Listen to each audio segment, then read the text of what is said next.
Assalamualaikum warahmatullahi wabarakatuh dan salam sejahtera buat kita semua.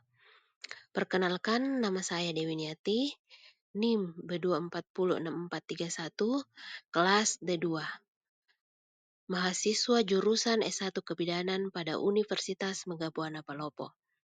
Izinkan saya memberikan sedikit edukasi tentang upaya promotif dan preventif IMS pada kehamilan dan persalinan.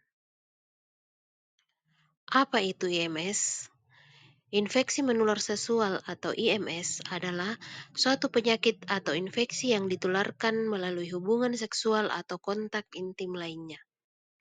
IMS merupakan suatu masalah kesehatan reproduksi yang signifikan di seluruh dunia, termasuk pada wanita hamil.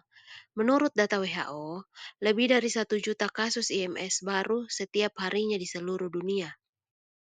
IMS pada wanita hamil tidak hanya berdampak pada kesehatan ibu, tetapi juga dapat menyebabkan komplikasi serius pada janin dan bayi yang dilahirkan, termasuk infeksi kongenital, kelahiran prematur, berat badan lahir rendah, hingga kematian prenatal. Jenis IMS dan dampaknya pada kehamilan dan persalinan. Yang pertama yaitu klamidia. Dampaknya kelahiran prematur, ketuban pecah dini, konjungtivitas dan pneumonia pada bayi baru lahir, peningkatan risiko endometriosis postpartum. Yang kedua yaitu gonore. Dampaknya konjungtivitas neonatorum yang dapat berujung pada kebutaan, sepsis neonatal, artritis, dan kelahiran prematur dan ketuban pecah dini. Jenis IMS yang ketiga yaitu sifilis. Dampaknya yaitu keguguran spontan, kelahiran prematur, berat badan lahir rendah, dan sifilis kongenital pada bayi. Jenis IMS yang keempat yaitu HIV/AIDS. Dampaknya yaitu infeksi HIV pada bayi, penurunan sistem imun ibu, dan komplikasi kehamilan seperti kelahiran prematur. Jenis IMS yang kelima yaitu herpes genital. Dampaknya herpes neonatal yang dapat menyebabkan kerusakan otak, gangguan perkembangan dan kematian, dan peningkatan risiko transmisi saat persalinan vagina. Jenis IMS yang keenam yaitu HPV. Dampaknya risiko kutil kelamin yang bisa membesar selama kehamilan dan penularan kutil kelamin ke bayi saat persalinan namun sangat rendah.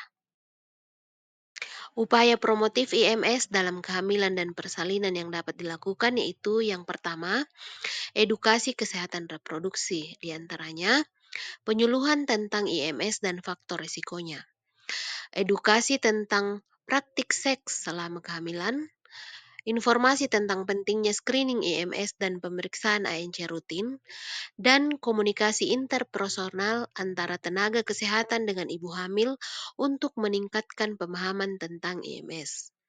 Yang kedua yaitu konseling pranikah.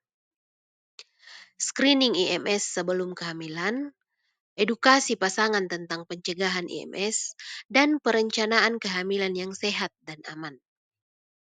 Yang ketiga yaitu peningkatan akses layanan kesehatan. Pemetaan fasilitas pemeriksaan IMS di seluruh tingkat pelayanan kesehatan, integrasi screening IMS dalam layanan kesehatan reproduksi dan antenatal. Upaya yang keempat yaitu pemberdayaan masyarakat. Di antaranya, pelatihan kader kesehatan untuk edukasi IMS di komunitas, pengembangan kelompok dukungan ibu hamil, keterlibatan tokoh agama dan tokoh masyarakat dalam kampanye kesehatan reproduksi, dan program edukasi sebaya untuk remaja dan dewasa muda. Kemudian, upaya preventif IMS dalam kehamilan dan persalinan. Yang pertama yaitu screening rutin. Screening IMS merupakan komponen penting dalam perawatan antenatal untuk deteksi dini dan penanganan yang tepat. Yang kedua yaitu pengobatan yang tepat. Pengobatan yang tepat dan adekuat untuk ibu hamil dengan IMS sangat penting untuk mencegah transmisi ke janin. Yang ketiga, manajemen persalinan. Strategi pengelolaan persalinan untuk mencegah penularan IMS. Yang keempat, pencegahan primer. Pencegahan primer meliputi langkah-langkah untuk mencegah infeksi awal. Yang terakhir, kesimpulan. Infeksi menular seksual pada wanita hamil merupakan masalah kesehatan yang serius, dengan dampak potensial yang signifikan pada ibu dan janin. Pencegahan dan pengelolaan IMS sangat penting bagi wanita hamil untuk mengurangi resiko pada kehamilan dan persalinan.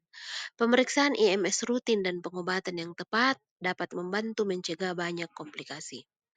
Dua, dengan melakukan upaya promotif dan preventif ini, kita dapat mengurangi resiko IMS pada kehamilan dan persalinan, serta meningkatkan kesehatan ibu dan bayi.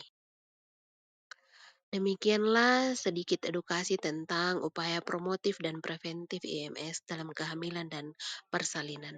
Terima kasih.